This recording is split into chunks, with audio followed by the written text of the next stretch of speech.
الحمد لله نحمده ونستعينه ونستغفره ونعوذ بالله من شرور أنفسنا ومن سيئات أعمالنا من يهده الله فلا مضل له ومن يضلل فلا هادي له وأشهد أن لا إله إلا الله وحده لا شريك له وأشهد أن محمدًا عبده ورسوله أما بعد فإن خير الحديث كتاب الله وخير الهدي هدي محمد صلى الله عليه وسلم وشر الأمور محدثاتها وكل محدثة بدعة وكل بدعة ضلالة وكل ضلالة في النار. اعوذ باللہ من الشیطان الرجیم بسم اللہ الرحمن الرحیم قل صدق اللہ فاتبعوا ملت ابراہیم حنیفا وما کان من المشرکین.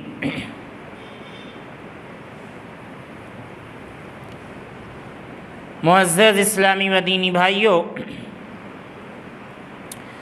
مسلسل 3 خطبات سے آپ کے سامنے حج کے مسائل کا ذکر چل رہا ہے. حج کی اہمیت، اس کی فضیلت، حج کے ارکان، اس کے مناسک، آداب اور سنن کا تذکرہ آپ کے سامنے قدر تفصیل سے کیا گیا. اسلام کی یہ جو 5ویں بنیاد ہے اور 5واں رکن ہے، اس کے اندر اسلام کے بہت سے شعائر، بہت سی نشانیاں موجود ہیں، بہت سے پیغامات اس عبادت کے اندر پائے جاتے ہیں.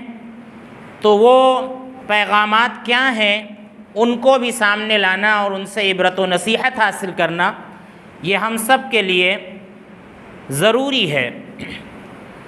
حج کے اندر بہت سے مظاہر ہوتے ہیں. اس کے اندر ایک بہت بڑا مظہر توحید کا مظہر ہوتا ہے کہ پورے حج کا جو موسم ہے اور حج کے جو ایام ہیں، اس میں آپ کو توحید ہی توحید نظر آئے گی. اللہ رب العالمین کو ایک ماننا، صرف اللہ رب العالمین کی عبادت کرنا، اللہ کے ساتھ کسی کو شریک نہ ٹھہرانا، صرف اللہ رب العالمین سے دعائیں کرنا، ساری عبادتوں کو اللہ تعالیٰ کے لیے خاص کرنا، یہ سارے مظاہر آپ کو حج کے اندر نظر آئیں گے. اسی طرح سے حج کے اندر ایک بہت بڑا مظہر اتباع سنت کا ہے. پورے حج میں آپ دیکھ لیجئے، آپ کو اللہ کے رسول صلی اللہ علیہ وسلم کی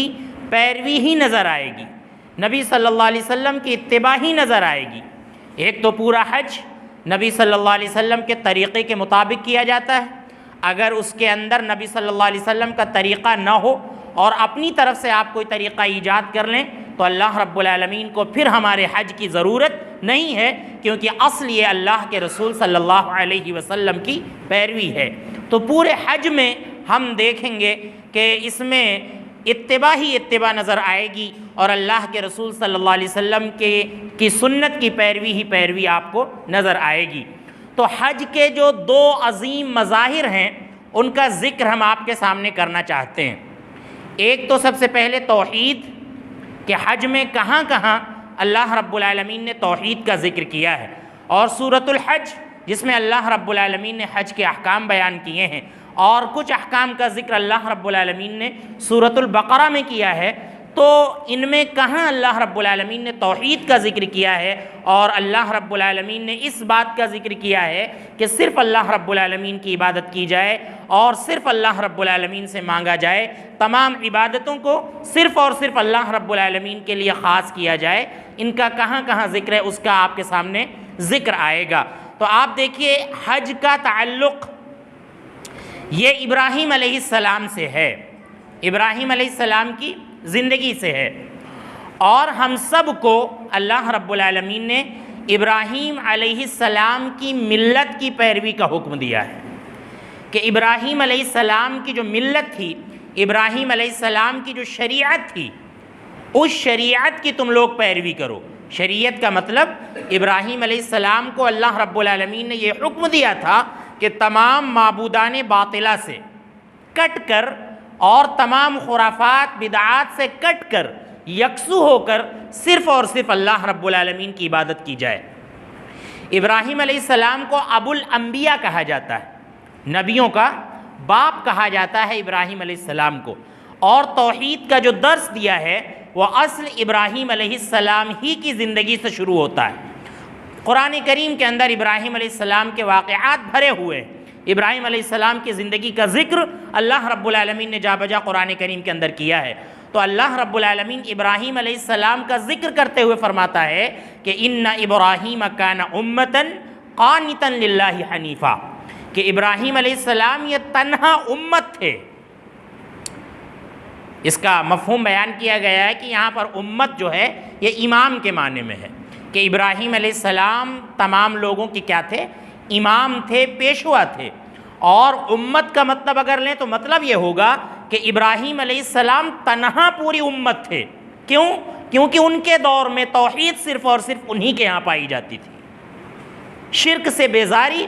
صرف اور صرف ابراہیم علیہ السلام کی زندگی ہی میں پائی جاتی تھی، ورنہ آپ دیکھ لیجئے ان کا پورا گھرانہ اور ان کا باپ وہ شرک میں مبتلا تھا، بت شکن تھا، بت فروش تھا، بتوں کو بیچنے والا تھا اور بتوں کی عبادت کرنے والا تھا۔ لیکن ابراہیم علیہ السلام کو اللہ رب العالمین نے جب نبی بنا کر بھیجا تو ابراہیم علیہ السلام کے بارے میں اللہ رب العالمین نے فرمایا کہ ان ابراہیم کان امتن، ابراہیم علیہ السلام یہ امام تھے، ابراہیم علیہ السلام یہ پیشوا تھے، اور ابراہیم علیہ السلام تنہا یہ امت کی حیثیت رکھتے تھے، قانتا للہ حنیفا، قانتا للہ، اور اللہ رب العالمین کے دائمی فرما بردار تھے،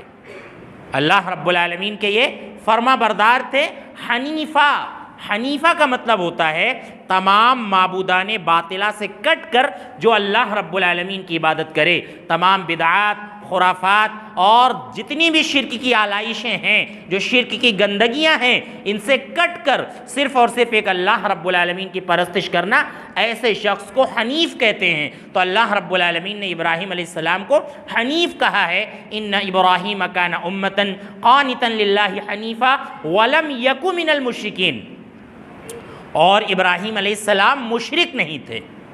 ابراہیم علیہ السلام اللہ رب العالمین کے ساتھ کسی کو شریک ٹھہرانے والے نہیں تھے، بلکہ وہ یکسو ہو کر اللہ رب العالمین کی عبادت کرنے والے تھے۔ آیت کریمہ ہم نے خطبہ مسنونہ کے بعد آپ کے سامنے پڑھی، اللہ رب العالمین فرماتا ہے قل صدق اللہ، اے نبی صلی اللہ علیہ وسلم آپ کہہ دیجئے کہ اللہ رب العالمین جو بھی کہتا ہے سچ کہتا ہے۔ فاتبعوا ملت ابراہیم حنیفا، تم سب لوگ مل کر ابراہیم علیہ السلام کی ملت کی پیروی کرو، اور ابراہیم علیہ السلام یکسو ہو کر اللہ رب العالمین کی عبادت کرنے والے تھے۔ وما کان من المشرکین، ابراہیم علیہ السلام مشرک نہیں تھے،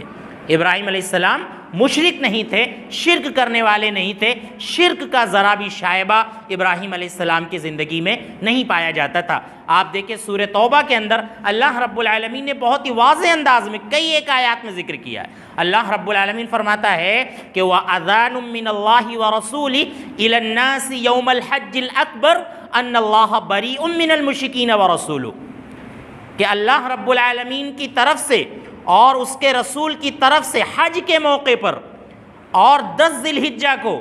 یہ اعلان کیا جاتا ہے کہ ان اللہ بریء من المشرکین ورسولہ، کہ اللہ تعالیٰ اور اس کے رسول مشرکوں سے بری ہیں، مشرکوں سے بری ہیں، یعنی مشرک کا اللہ رب العالمین سے کوئی واسطہ نہیں ہے،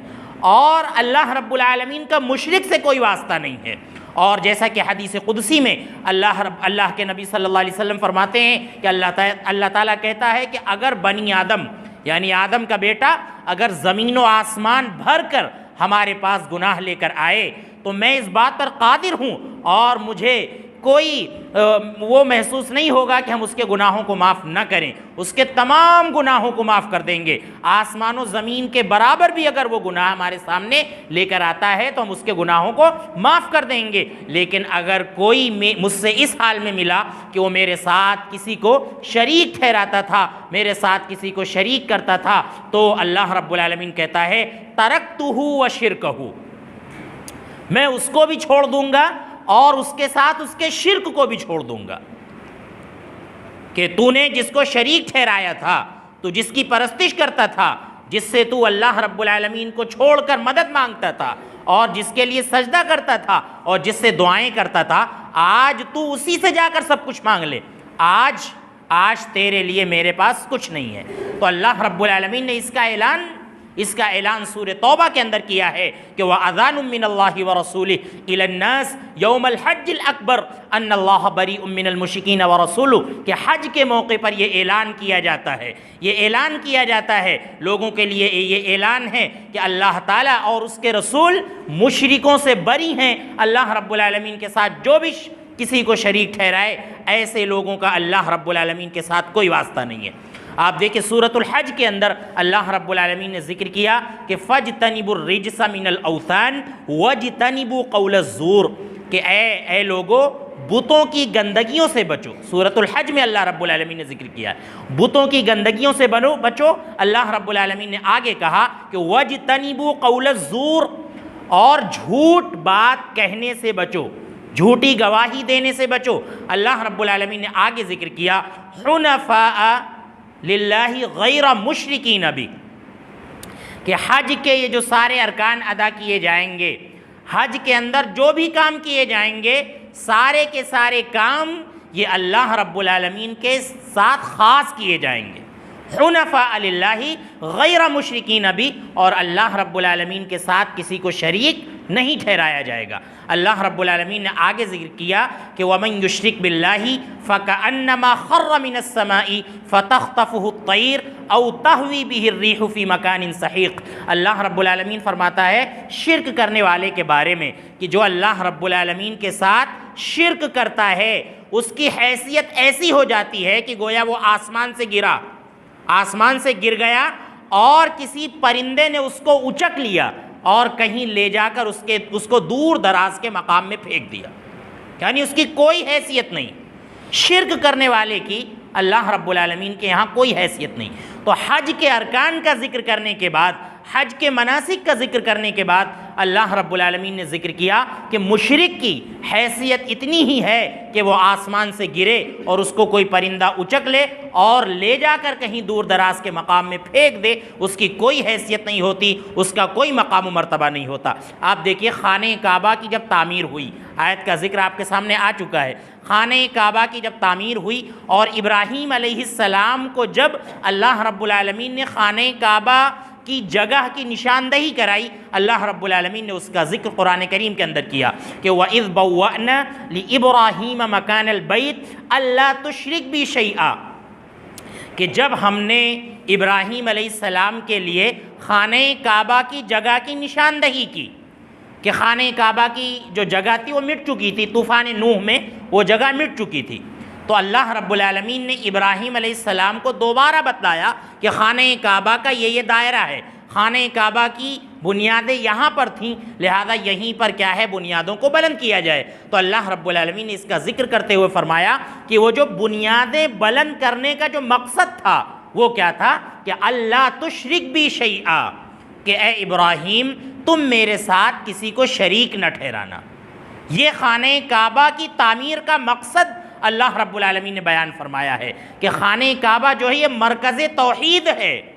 یہ مرکز توحید ہے۔ یہ بات الگ ہے کہ یہاں پر وقتاً فوقتاً بت پرستی ہوتی رہی، اور اللہ کے رسول صلی اللہ علیہ وسلم جب مکہ کے اندر فاتحانہ داخل ہوئے تھے تو 360 بت خانہ کعبہ کے اندر رکھے ہوئے تھے، لیکن اللہ کے رسول صلی اللہ علیہ وسلم کو جب غلبہ ملا تو اللہ کے رسول صلی اللہ علیہ وسلم خانہ کعبہ کو اسی پرانی حالت پر لے آئے جس حالت پر وہ ابراہیم علیہ السلام کے دور میں تھا، کہ اللہ کے رسول صلی اللہ علیہ وسلم ایک ایک بت کو گراتے جاتے تھے اور قرآن کریم کی یہ آیت پڑھتے جاتے تھے کہ وَقُلْ جَاءَ الْحَقُّ وَزَهَقَ الْبَاطِلُ إِنَّ الْبَاطِلَ كَانَ زَهُوقًا کہ باطل مٹ چکا ہے اور حق آ چکا ہے، إِنَّ الْبَاطِلَ الباطل کان زہوقا، یقیناً باطل ہوتا ہی ہے مٹنے کے لیے، لہٰذا اللہ کے رسول صلی اللہ علیہ وسلم نے اس کو ختم کر دیا اور سارے بتوں کو اللہ رب العالمین نے خانہ کعبہ سے نکال پھینکا۔ تو اللہ رب العالمین نے خانہ کعبہ کی تعمیر کا جو مقصد بیان فرمایا ہے اس کا ذکر کرتے ہوئے اللہ رب العالمین نے فرمایا کہ اے ابراہیم، خانہ کعبہ کی جو نشاندہی کرائی جا رہی ہے اور آپ اپنے بیٹے کے ساتھ مل کر جو خانہ کعبہ کی تعمیر کریں گے، اس کا مقصد صرف اور صرف یہ ہونا چاہیے کہ اللہ رب العالمین کے ساتھ کسی کو شریک نہ ٹھہرایا جائے، اللہ رب العالمین کے لیے تمام عبادتوں کو خالص کیا جائے، یہی خانہ کعبہ کی تعمیر کا مقصد ہے۔ اور بھی اللہ رب العالمین نے قرآن کریم کی کئی ایک آیات میں اس کا ذکر فرمایا ہے۔ اللہ رب العالمین نے خانہ کعبہ کے بارے میں ذکر کرتے ہوئے کہ یہ زمین کے اندر اللہ رب العالمین کے لیے تعمیر کیا گیا سب سے پہلا گھر ہے، اس میں بھی اللہ رب العالمین نے ذکر کیا ہے کہ یہ جو گھر ہے یہ ہدایت کا گھر ہے، یہ مبارک گھر ہے۔ اللہ رب العالمین نے اس کے ارد گرد جو ہے بہت سے توحید کے مناظر پیدا کیے ہیں اور اللہ رب العالمین نے اس کے ارد گرد بہت سی برکتیں رکھی ہیں۔ تو یہ آیات ہیں جن کا تعلق حج سے ہے اور حج کے اندر جو توحید پائی جاتی ہے اس سے ان آیات کا تعلق ہے۔ اب آئیے ہم دیکھتے ہیں کہ حج کے جو ارکان ہیں، حج کے جو مناسک ہیں، ان میں ہمیں کہاں کہاں توحید نظر آتی ہے۔ آپ دیکھیں حج کے اندر ایک بہت ہی اہم سنت اور اللہ کے رسول صلی اللہ علیہ وسلم کا جو طریقہ ہے وہ تلبیہ ہے۔ تلبیہ جو ہم پکارتے ہیں، لبیک اللہم لبیک لا شریک لک لبیک ان الحمد والنعمت والملک لا شریک لک، ہم بار بار کہتے ہیں لبیک اللہم لبیک، اے اللہ ہم حاضر ہیں، اے اللہ ہم تیری آواز پر حاضر ہیں، اے اللہ ہم تیرے لیے حاضر ہیں، اے اللہ ہم تیرے لیے حاضر ہیں، ان الحمد والنعمت والملک لا شریک لک، بے شک اے اللہ تمام تعریفیں صرف اور صرف تیرے لیے ہیں، تمام تعریفیں صرف اور صرف تیرے لیے ہیں، اور اسی طرح سے تمام احسانات اے اللہ صرف اور صرف تیرے لیے ہیں، اور اسی طرح سے اے اللہ تمام کی تمام بادشاہت اے اللہ صرف اور صرف تیرے لیے لائق و زیبا۔ اس کا اقرار بندہ بار بار کرتا ہے، بار بار کرتا ہے، اور تمام دنیا سے جانے والے 30-35 لاکھ لوگ ہر سال اللہ رب العالمین کے دربار میں تلبیہ پکارتے ہیں، لبیک اللہم لبیک لا شریک لک لبیک۔ لیکن اس کے باوجود آپ دیکھیے کتنے حج کرنے والے ہیں جو اس تلبیہ کے مفہوم کو نہیں سمجھ پاتے ہیں۔ اس تلبیہ کو سینکڑوں بار پکارنے کے بعد ان کی زندگی میں کوئی تبدیلی نہیں آتی ہے، بلکہ وہ خالص مشرک بنے ہوتے ہیں۔ حج کرنے کے بعد بھی ان کی زندگی میں کوئی تبدیلی پیدا نہیں ہوتی ہے، بلکہ شرک کے نہ جانے کتنے مظاہر ان کے خود کی ذات میں اور ان کے گھر میں آپ کو نظر آ جائیں گے۔ آپ دیکھیے جو شخص حج کر آئے اس کے اندر شرک کے مظاہر پائے جائیں، یہ بہت ہی تعجب خیز بات ہے، بہت ہی تعجب خیز بات ہے کہ خالص توحید وہاں پر پائی جاتی ہے، لیکن اس کے باوجود لوگ حج کے مقام و مرتبے کو اور حج کے اندر پڑھی جانے والی دعاؤں کو نہیں سمجھ پاتے ہیں، اور پھر یہاں پر آ کر وہی جو ہے اللہ رب العالمین کے ساتھ شرک کرنے لگتے ہیں۔ تو یہ جو تلبیہ ہے اس کے اندر خالص توحید ہے کہ اللہ کا کوئی شریک نہیں، تمام احسانات صرف اور صرف اللہ رب العالمین کے لیے ہیں، تمام عبادتیں صرف اور صرف اللہ رب العالمین کے لیے لائق و زیبا ہیں، اور پوری کی پوری بادشاہت یہ اللہ رب العالمین کے ہاتھ میں ہے۔ اللہ رب العالمین بادشاہوں کا بادشاہ ہے، اللہ رب العالمین جس کو چاہتا ہے بادشاہت عطا فرماتا ہے، اور اللہ رب العالمین جس سے چاہتا ہے بادشاہت کو چھین لیتا ہے۔ اللہ رب العالمین نے قرآن کریم کے اندر اس کا ذکر فرمایا ہے۔ اور آپ دیکھیے اللہ کے رسول صلی اللہ علیہ وسلم نے فرمایا کہ عرفہ کے دن کی جو سب سے بہترین دعا ہے، جو میں نے بھی کی ہے اور مجھ سے پہلے کے تمام نبیوں نے کی ہے، اللہ رب العالمین نے ذکر فرمایا، وہ اللہ کے نبی صلی اللہ علیہ وسلم نے ذکر فرمایا کہ وہ دعا ہے لا الہ الا اللہ وحدہ لا شریک لہ لہ الملک ولہ الحمد وہو علی کل شیء قدیر، کہ لا الہ الا اللہ وحدہ لا شریک لہ، کہ نہیں ہے کوئی معبود سوائے اللہ کے، معبود برحق صرف اللہ رب العالمین ہے، لا الہ الا اللہ وحدہ لا شریک لہ، اللہ رب العالمین تنہا ہے، اس کا کوئی شریک نہیں، لا الہ الا اللہ وحدہ لا شریک لہ لہ الملک ولہ الحمد، اللہ رب العالمین ہی کے لیے تمام تعریفیں ہیں اور اللہ رب العالمین ہی کے لیے بادشاہت ہے، اور اللہ رب العالمین ہی تمام چیزوں پر قادر ہے۔ اس کا اقرار بندہ حج کے سب سے اہم رکن کے اندر کرتا ہے، میدان عرفہ میں کرتا ہے، اور اللہ رب العالمین، اللہ کے نبی صلی اللہ علیہ وسلم نے اس دعا کے بارے میں فرمایا کہ یہ عرفہ کے دن کی سب سے اہم دعا ہے، یہ میں بھی کر رہا ہوں اور مجھ سے پہلے کے تمام نبیوں نے یہ دعا کی ہے۔ یعنی عرفہ کے میدان میں کھڑے ہو کر بیٹھ کر اللہ رب العالمین کی توحید کا اقرار ہم سے پہلے کے تمام نبیوں نے کیا ہے، اور ہم بھی اس دن جو ہے، اس دن اللہ رب العالمین کی توحید کا اقرار کر رہے ہیں۔ اور آپ دیکھیے حج کے اندر ایک بہت ہی اہم کام جو کیا جاتا ہے وہ خانہ کعبہ کا طواف ہے۔ اللہ رب العالمین خانہ کعبہ کے طواف کا ذکر کرتے ہوئے فرماتا ہے کہ وَلْيَطَّوَّفُوا بِالْبَيْتِ الْعَتِيقِ، لوگوں کو چاہیے کہ اللہ تعالیٰ کے پرانے گھر کا طواف کریں، اللہ رب العالمین کے پرانے گھر کا طواف کریں۔ اس کا طواف کیا جاتا ہے، اور طواف میں ہم نے آپ کے سامنے ذکر کیا تھا کہ حجر اسود کا استلام، حجر اسود کو بوسہ دینا، یہ اللہ کے رسول صلی اللہ علیہ وسلم کی سنت ہے۔ حضرت عمر رضی اللہ عنہ حجر اسود کو بوسہ دے رہے تھے اپنے زمانے میں، تو انہوں نے کہا کہ انی لعالم انک حجر، اے پتھر، اے حجر اسود، میں اچھی طرح سے جانتا ہوں کہ تو صرف اور صرف ایک پتھر ہے، لا تضر ولا تنفع، تو نہ تو نقصان پہنچا سکتا ہے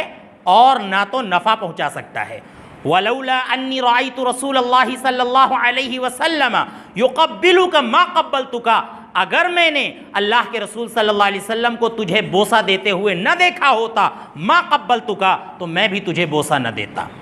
میں صرف اور صرف اس لیے بوسہ دیتا ہوں کہ میرے پیارے حبیب، اللہ کے پیارے رسول محمد عربی صلی اللہ علیہ وسلم نے تجھ کو چوما ہے، تیرے اندر نقصان پہنچانے کی طاقت نہیں ہے، تیرے اندر نفع پہنچانے کی طاقت نہیں ہے، بس اللہ کے رسول صلی اللہ علیہ وسلم کو میں نے دیکھا کہ وہ تجھ کو چوما کرتے تھے، اس لیے میں تجھ کو چومتا ہوں۔ آپ دیکھیں کتنا واضح انداز ہے حضرت عمر بن خطاب رضی اللہ عنہ کا کہ یہ پتھر اور اسی طرح کے سے یہ شجر و حجر ہمیں کوئی نفع اور کوئی نقصان نہیں دے سکتے۔ اور آپ دیکھیں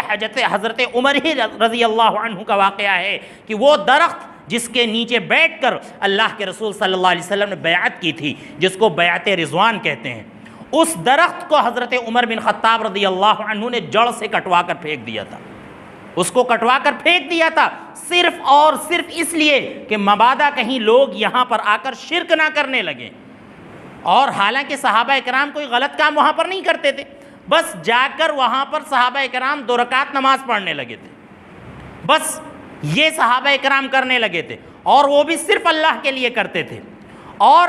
چونکہ وہاں پر اللہ کے نبی صلی اللہ علیہ وسلم نے بیٹھ کر بیعت لی تھی صحابہ کرام سے ہاتھ پر ہاتھ رکھ کر، تو اس لیے صحابہ کرام کی نظر میں اس کا ذرا سا مقام بڑھ گیا تھا۔ لیکن عمر رضی اللہ عنہ نے شرک کو ختم کرنے کے لیے، اور یہ کہ کہیں لوگ اس کی پرستش نہ کرنے لگیں، اللہ کو چھوڑ کر اس کی پوجا نہ کرنے لگیں، حضرت عمر رضی اللہ عنہ نے اس درخت کو کٹوا دیا۔ تو یہی عمر رضی اللہ عنہ ہیں جنہوں نے حجر اسود کو بوسہ دیتے ہوئے کہا تھا کہ تیرے اندر نفع اور نقصان کی طاقت نہیں ہے، میں بس تجھے اس لیے بوسہ دے رہا ہوں کہ میں نے دیکھا تھا کہ اللہ کے رسول صلی اللہ علیہ وسلم تجھے بوسہ دیا کرتے تھے۔ تو یہ حج کے اندر کے توحید کے مظاہر ہیں جو ہمیں حج کے اندر نظر آتے ہیں۔ اور اسی طرح سے آپ دیکھیے اتباع سنت کے جو مظاہر ہیں حج کے اندر وہ بھی بہت سے ہیں۔ پورا حج جو ہے وہ اللہ کے رسول صلی اللہ علیہ وسلم کے طریقے کے مطابق کیا جاتا ہے، کیونکہ اللہ کے نبی صلی اللہ علیہ وسلم جب حج کر رہے تھے حجۃ الوداع کے موقع پر، اللہ کے رسول صلی اللہ علیہ وسلم بار بار صحابہ اکرام سے کہہ رہے تھے خذوا عنی مناسککم، اے میرے صحابہ اکرام مجھ سے حج کے مناسک سیکھ لو، مجھ سے حج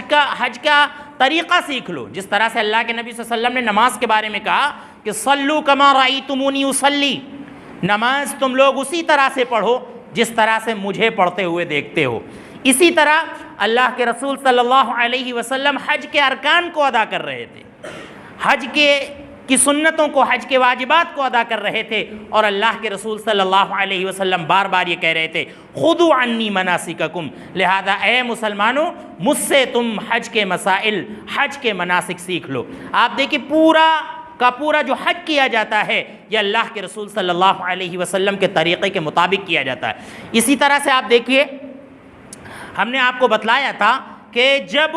عرفہ میں ٹھہرا جاتا ہے تو غروب شمس تک ٹھہرا جاتا ہے، سورج ڈوبنے تک عرفہ میں ٹھہرا جاتا ہے۔ ظہر اور عصر کی نماز وہاں پر ملا کر قصر کے ساتھ پڑھی جاتی ہے، اس کے بعد غروب شمس تک جب تک سورج ڈوب نہ جائے وہاں پہ ٹھہرا جاتا ہے، اللہ رب العالمین سے دعائیں کی جاتی ہیں، تلاوت قرآن کی جاتی ہے، ذکر و اذکار کیا جاتا ہے۔ اس کے بعد جب سورج ڈوب جاتا ہے تو وہاں سے ہم نکل جاتے ہیں مزدلفہ کے لیے، اور مغرب کی نماز نہیں پڑھتے ہیں، مغرب کی نماز نہیں پڑھتے ہیں۔ کیوں نہیں پڑھتے ہیں؟ اللہ کے نبی صلی اللہ علیہ وسلم کی پیروی میں، کہ اللہ کے نبی صلی اللہ علیہ وسلم نے عرفہ میں مغرب کی نماز نہیں پڑھی ہے، بلکہ مغرب کی نماز جا کر مزدلفہ میں اللہ کے نبی صلی اللہ علیہ وسلم نے عشاء کے ساتھ ملا کر پڑھی ہے۔ تو یہ اللہ کے نبی صلی اللہ علیہ وسلم کی پیروی ہے کہ وہاں پر اصل نماز پڑھنا نہیں ہے، بلکہ اصل اللہ کے رسول صلی اللہ علیہ وسلم کی اطاعت ہے اور آپ کی پیروی ہے اور آپ کا کہنا ماننا ہے۔ یہ آپ دیکھ لیجئے کتنا بڑا مظہر ہے اتباع سنت کا۔ لہذا اتباع سنت کے اور بھی بہت سے مظاہر حج کے اندر پائے جاتے ہیں۔ تو یہ جو دو مظاہر ہم نے ذکر کیے ہیں آپ کے سامنے، کہ ایک تو توحید، شرک سے براءت، اور اسی طرح سے صرف اور صرف اللہ کے رسول صلی اللہ علیہ وسلم کی پیروی، لہذا یہ دونوں ہماری زندگی میں یہ دونوں چیزیں ہونی چاہیے، بہت ہی اہم چیزیں ہیں۔ اگر توحید انسان کی زندگی میں نہیں ہے تو سب کچھ بیکار ہے، سب کچھ پھلیا میٹ ہے، سب کچھ بیکار ہے، انسان کا اس دنیا کے اندر جینا بیکار ہے اگر توحید نہیں ہے تو۔ اس لیے مسلمان اس دنیا کے اندر جیے تو توحید کے ساتھ جیے۔ آپ دیکھ لیجئے حج کرنے کے باوجود، اور حج کے اندر اتنے مظاہر ہیں توحید کے، اس کے باوجود لوگوں کے ہاں شرک پایا جاتا ہے، مسلمانوں کے ہاں شرک پایا جاتا ہے۔ ایک سرفری قوم تو یہ کہتی ہے کہ مسلمان شرک کر ہی نہیں سکتے، مسلمان شرک کر ہی نہیں سکتے، غیر اللہ کے دربار میں سجدے ہو رہے ہیں، اس کے باوجود وہ کہہ رہے ہیں کہ یہ شرک نہیں ہے، اس کو شرک نہیں کہتے ہیں۔ شرک کہتے ہیں کہ بتوں کی عبادت کی جائے، اس کو شرک کہتے ہیں۔ غیر اللہ کے دربار میں اور مزاروں پر چاہے جتنا سر ٹیکا جائے، اس کو شرک نہیں کہتے ہیں، حالانکہ خالص شرک ہے اور شرک اکبر ہے، اور انسان اس وقت اور گمراہ ہو جاتا ہے جب ان غیر اللہ کے دربار سے اس کو شفا مل جاتی ہے۔ لوگ کہتے ہیں کہ ہم فلاں غیر اللہ کے دربار میں گئے، ہم کو وہاں پر شفا مل گئی۔ اگر شفا مل گئی تو آپ سمجھ لیں کہ اللہ رب العالمین نے آپ کے اندر ہلاکت کی مہر ثبت کر دی ہے،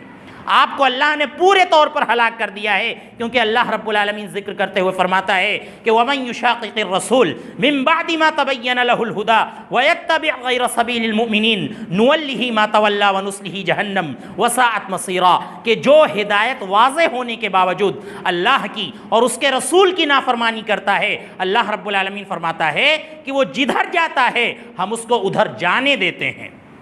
اس کو شفا ملی ہے غیر اللہ کے دربار سے، اللہ رب العالمین اس کو غیر اللہ کے حوالے کر دیتا ہے کہ تم کو وہاں سے شفا ملی ہے تو اب وہیں سے شفا تم کو ملے گی، اور جب آخرت میں ہمارے پاس آؤ گے تب انہی سے جا کر تم جنت کا سوال کرنا، انہی سے جا کر تم اللہ کی نعمتوں کا سوال کرنا، اور تمہارے لیے ہمارے پاس کچھ نہیں ہے۔ تو انسان کو اللہ رب العالمین اور زیادہ تباہ و برباد کر دیتا ہے۔ تو کوئی یہ نہ کہے کہ ہم غیر اللہ کے دربار میں گئے اور وہاں جا کر ہم کو شفا مل گئی، اگر شفا مل گئی ہے تو اللہ رب العالمین نے آپ کو ہلاک کر دیا ہے، آپ کو تباہ و برباد کر دیا ہے، کیونکہ شفا کا مالک تنہا صرف اور صرف اللہ رب العالمین ہے۔ لہذا حج کرنے کے بعد اور حج کے مظاہر کو سمجھنے کے بعد یہ ساری چیزیں ہمارے یہاں نہیں ہونی چاہیے۔ جو بھی شرک کے چور دروازے ہیں ان کو اپنی زندگی سے ختم کر دینا چاہیے۔ میرے بھائیوں، شرک کے چور دروازے خود ہمارے جسم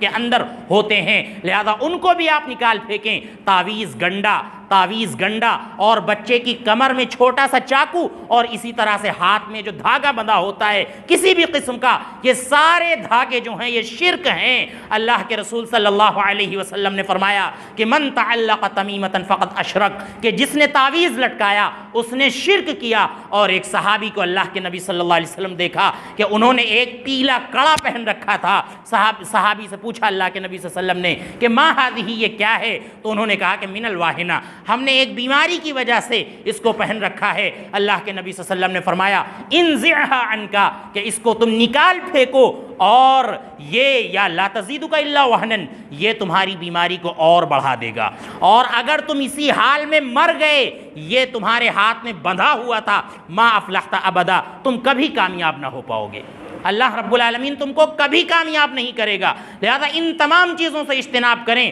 بدن میں کہیں مسلمان کوئی دھاگا نہ باندھے، سارے دھاگے شرک ہیں، یہ شرک کے مظاہر ہیں۔ لہذا اسلام کو ماننے والا انسان، توحید کو ماننے والا انسان تعویذ نہیں لٹکا سکتا، وہ دھاگا نہیں باندھ سکتا ہاتھ میں، یا بچے کی کمر میں وہ لوہے کا چاقو نہیں لٹکا سکتا۔ اس کا بھروسہ صرف اور صرف اللہ رب العالمین پر ہوتا ہے۔ لہذا یہ جذبہ اور یہ چیز آپ اپنے اندر اور ہم سب یہ اپنے اندر پیدا کریں۔ اور اسی طرح سے آپ دیکھیے اللہ کے رسول صلی اللہ علیہ وسلم کی پیروی کے مظاہر ہم نے آپ کے سامنے ذکر کیے۔ پوری زندگی میں اللہ کے رسول صلی اللہ علیہ وسلم سے محبت ہونی چاہیے، اللہ کے رسول صلی اللہ علیہ وسلم کی پیروی ہونی چاہیے۔ ایک حدیث آپ دیکھیے بطور مثال، اللہ کے نبی صلی اللہ علیہ وسلم نے فرمایا کہ تم میں سے کوئی انسان اس وقت تک مومن نہیں ہو سکتا جب تک کہ